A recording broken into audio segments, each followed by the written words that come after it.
So I'm really excited about this piece because now we're going to put in this super cool red painted lower control arm.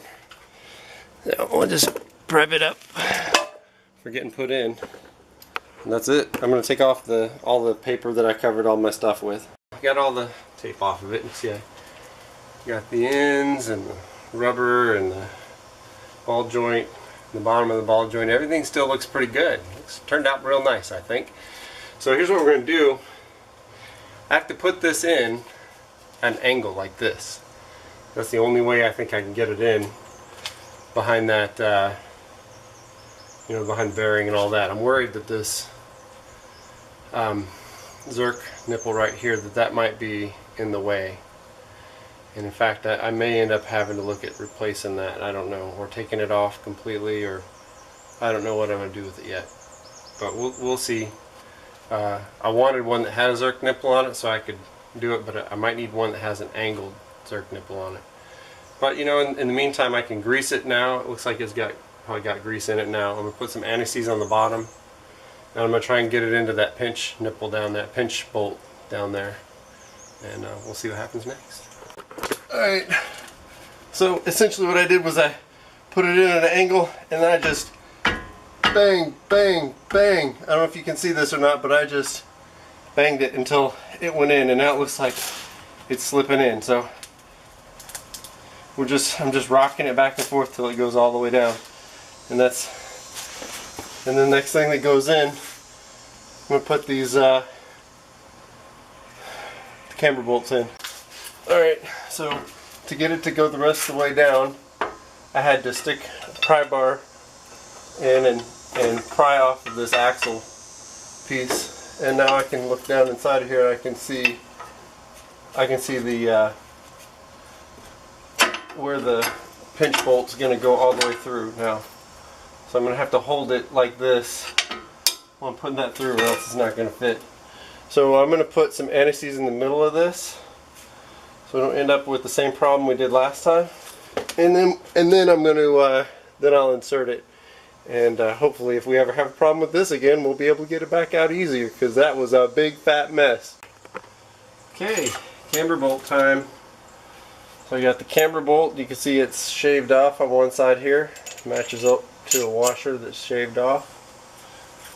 I'm going to put it through over here. And then I'm going to put a washer on the other side with the nut. So that's, once I get this thing up there, who knows if I can get it to fit now, who knows. I think I can if I push up on the, maybe I'll need to use the, the jack.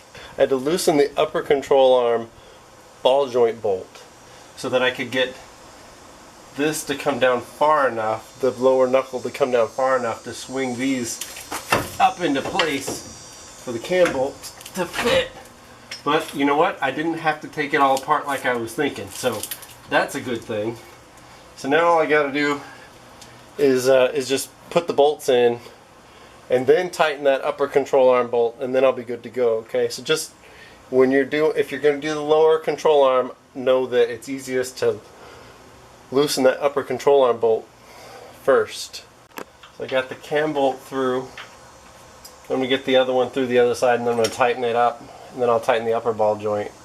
Then I'll attach the front sway arm, get these cables and things back in place.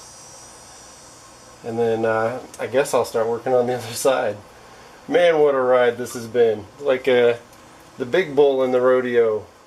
What would I sign myself up for here, huh? A couple days of getting real dirty, that's for sure. I'm trying to think about this objectively. So now that I've got the upper control arm bolt lowered, and I've got the lower control arm in, I think it'd be a good idea to go ahead and, before I tighten everything up, get my anti-sway bar that I painted. Let me get this table out here. Get my anti-sway bar links and my shocks with my lift kit on there. That way, if I need a little space, I have the space that I can maneuver around with that lift kit with the shock, because I'm real worried about that. So here's how the other parts turned out. It's pretty good, I think. I don't know. And there's the lift kit right there. So remember, with these sway bar links, there is a left side and a right side. So you want to make sure you get the right one in the right place. So when I brought out a minute ago with the black boot, they sent one with a blue boot and one with a black boot. It doesn't really matter. It would be cool if they both had blue, but you know what? Nobody's ever going to see this stuff except the mechanic, and then he'll be like, hey, cool, you're smooth. Also remember that these things spin, so you can see I got my little needle nose vice grip in here holding this thing down as best I can, which is not very good. It's got me. Alright, one down. This is half of the point of the whole thing. It's time to put the lift kit on the suspension. So what we got here are three 15mm bolts. I'll remove these from my pre-sprung shocks, and then on top of that goes, oh come on, I'm sure that it goes on one way. There it is. It only goes on one way. So then these get put back on here. Okay, just like they were before. And now that everything's lowered off of that upper ball joint, it should be a lot easier to get this on there. So you'll notice there's a cutout on this side right here. This lift kit only goes on one way. Yes, this is a triangular pattern, but it's not a equilateral triangle. How about that? So tighten these internal ones first, take off the nuts, shove it on there, and tighten the top nuts. Okay, interestingly enough, these are 15mm bolts, and these up here are 14mm bolts. So we're gonna switch back to the old 14mm. Once I get the top into the bucket, I'll probably have to spin the bottom with a wrench or a screwdriver or something to get it to turn, because these are a different angle now than the bottom ones were.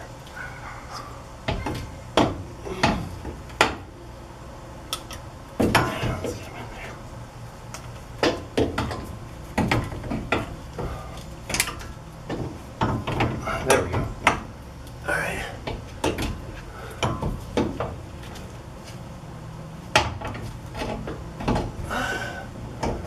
There we go.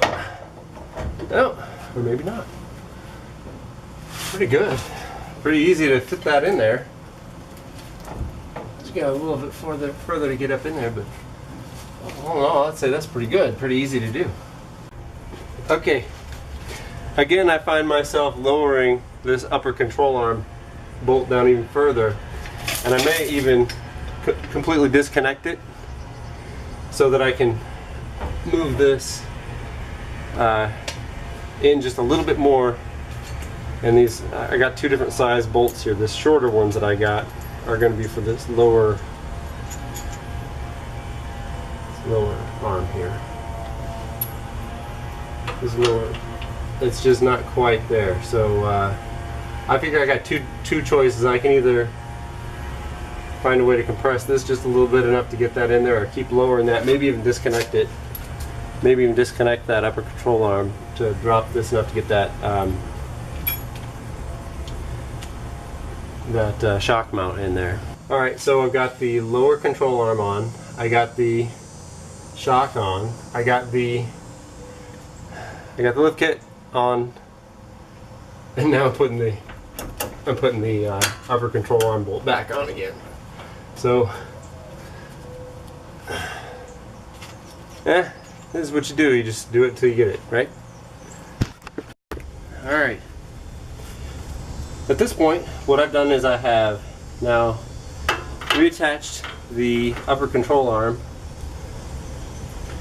lifting the bottom of the truck, actually putting some pressure on these shocks. So, I mean, if I just go through and retighten everything and make sure, I'm pretty for sure I'm done with this side, aside from attaching the sway bar, which I'm not going to do because I have to do the other side.